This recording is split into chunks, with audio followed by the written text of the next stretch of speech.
বর্তমান বাংলাদেশ নানা ধরনের সংকটের মধ্য দিয়ে আমাদের দেখতে হচ্ছে। অনেকে বলবেন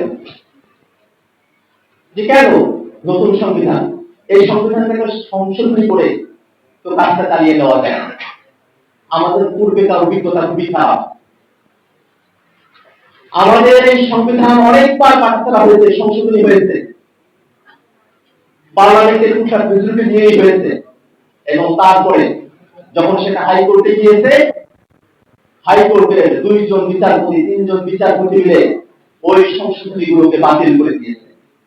অথবা আমরা যে বিষয়গুলোতে প্রাথমিকভাবে ঐক্যমত্য এসেছি, রাজনৈতিক দলগুলোর মধ্যে আন্ডারস্ট্যান্ডিং তৈরি হয়েছে, ঐক্যমত্য কমিশন যে ডিসিশন করিয়েছে, সেগুলোকে টেকসইভাবে পেতে হলে নতুন সংবিধানের আর কোনো বিকল্প নাই। একটা কথা আমাদেরকে বারবার মনে রাখতে হবে, রিফরমেশন এবং অ্যামেন্ডমেন্ট এই দুটো জিনিসের মধ্যে বেসিক পার্থক্যের জায়গা রয়েছে। আমরা যখন অ্যামেন্ডমেন্টের কথা শুনি, সংশোধনের কথা শুনি, সংশোধন হলো এমন একটা প্রক্রিয়া, অ্যামেন্ডমেন্ট এমন একটা প্রক্রিয়া যেখানে ভিত্তিমূলকে ঠিক রেখে কাজ চালিয়ে দেওয়া হয়। আর রিফরমেশন সংস্কার এমন একটা প্রক্রিয়া যার মধ্য দিয়ে ভিত্তিমূলকে পরিবর্তন করে নতুন ভিত্তিমূলের ভিত্তি দিয়ে নতুন ভাবে রাষ্ট্র কাঠামোকে সামনের দিকে এগিয়ে নিয়ে যাওয়া হয়। আমরা স্পষ্ট করে বলছি,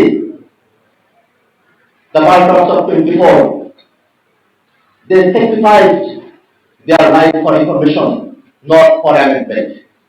আমাদের শহীদেরা বাংলাদেশের গুণগত সংস্কারের দাবিতেই তারা জীবন দিয়েছেন। বাংলাদেশে কাটা ছেঁড়া সংশোধনী করে বাংলাদেশকে আগের ব্যবস্থার মধ্যে রেখে ফেসিবাদী ব্যবস্থাকে সামনের দিকে টেনে নিয়ে গিয়ে ভবিষ্যৎ প্রজন্মকে আবার রক্তের মুখোমুখি দান করানোর জন্য আমাদের শহীদরা জীবন দেয় না।